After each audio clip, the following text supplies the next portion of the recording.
दुनिया में चाहे कोई भी चीज हो, उसे चलने के लिए किसी न किसी तरह की ऊर्जा की जरूरत लगती ही है। चाहे वो टीवी हो, फ्रिज हो या हो इंसान का दिल, सबको चलने के लिए किसी न किसी तरह की ऊर्जा की जरूरत लगती ही है। फिर चाहे वो किसी भी स्वरूप में हो, मोटरसाइकिल या कार में वो पेट्रोल या डीजल के स्वरूप में हो, या फिर टीवी और फ्रिज में वो इलेक्ट्रिसिटी के स्वरूप में हो। इस तरह हमारे हृदय को धड़कने के लिए भी किसी तरह की ऊर्जा की जरूरत लगती ही है। आज के वीडियो में हम यही जानने वाले हैं कि हृदय को धड़कने के लिए ऊर्जा कहाँ से मिलती है। दिल का काम बॉडी में ब्लड को पंपिंग करना है और पंप करने के लिए दिल का सिकुड़ना बहुत जरूरी है। चलिए पहले हम दिल कैसे काम करते हैं इसके बारे में समझ लेते हैं। तो आप ये तो जानते ही होंगे कि हृदय के 4 हिस्से होते हैं। ऊपर के 2 हिस्से को कहते हैं एंट्रियम और नीचे के 2 हिस्से को कहते हैं वेंट्रिकल। हृदय में रक्त को लाने और ले जाने के लिए पाइप रूपी नलिकाएं होती है, जिन्हें रक्त वाहिकाओं कहते हैं। आपको जानकर आश्चर्य होगा कि अगर हम छोटी बड़ी सभी नलिकाओं को जोड़ लें तो वो करीब 1 लाख किलोमीटर तक लंबी हो सकती है। इतनी लंबाई में आप पृथ्वी को 2.5 बार लपेट सकते हो। सोचो, इतनी नलिकाएं तो हमारे शरीर में होती हैं। तो इस ऊपरी ट्यूब से ऊपर का और निचली ट्यूब से नीचे का रक्त हृदय में प्रवेश करता है। दोनों मिलकर इस राइट एंट्रियम में अशुद्ध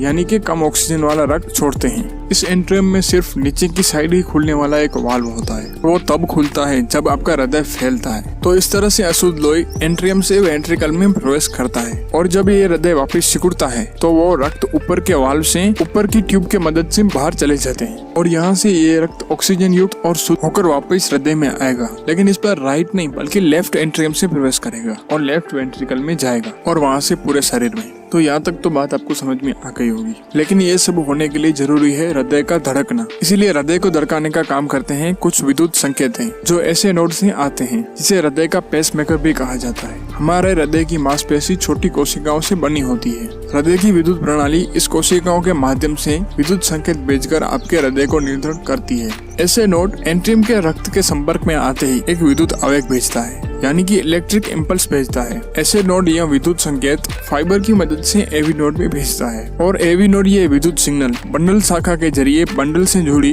ये निचली वेंट्रिकल तक भेजता है। और जब ये सभी घटक एक साथ काम करते हैं जैसे कि उसे करना चाहिए, तो प्रति मिनट 60 से 70 बार दिल धड़कता है। वैसे आपको बता दूं, ऐसे नोड के काम करने के बंद कर देने पर अब कृत्रिम पेसमेकर भी लगाया जाता है, जो बिल्कुल ऐसे नोड की तरह इलेक्ट्रिक संकेत भेजता है, जो कि बैटरी पर काम करता है। लेकिन अभी तक ये सारी तकनीकें शुरुआती स्तर पर है। दिल की बात हो रही है तो थोड़ा सा हार्ट अटैक के बारे में भी जान लेते हैं। आखिर हार्ट अटैक क्यों आता है? दिल का दौरा उस दौरान पड़ता है जब रक्त प्रवाह में कोई ब्लॉकेज आ जाता है। यह ब्लॉकेज फैट, कोलेस्ट्रॉल और अन्य तत्वों के बनने के कारण होता है। धमनियों में ठोस पदार्थ बन जाता है, जिसकी वजह से दिल पर दबाव पड़ता है और खून का सप्लाई रुक जाता है। इसी स्थिति का परिणाम होता है हार्ट अटैक। पर कई लोग कार्डियक अरेस्ट और हार्ट अटैक को एक ही समझते हैं। दरअसल इन दोनों में डिफरेंस है। कार्डियक अरेस्ट के मुकाबले हार्ट अटैक में चांस ज्यादा है कि कोई इंसान बच जाएगा। ऐसा इसलिए बोल रहा हूँ क्योंकि कार्डियक अरेस्ट में दिल का धड़कना ही रुक जाता है, जिससे दिमाग और शरीर की बाकी जरूरी जगहों पर ब्लड का सप्लाई एकदम से रुक जाता है और चांसेस है कि चंद पलों में ही इंसान की मृत्यु हो जाए। तो आशा करता हूँ आज का वीडियो आपको पसंद आया होगा। गलती से पसंद आ गया हो तो लाइक, शेयर और सब्सक्राइब करना मत भूलिएगा। मिलते हैं ऐसे एक और मजेदार वीडियो के साथ। तब तक के लिए बाय और जय हिंद।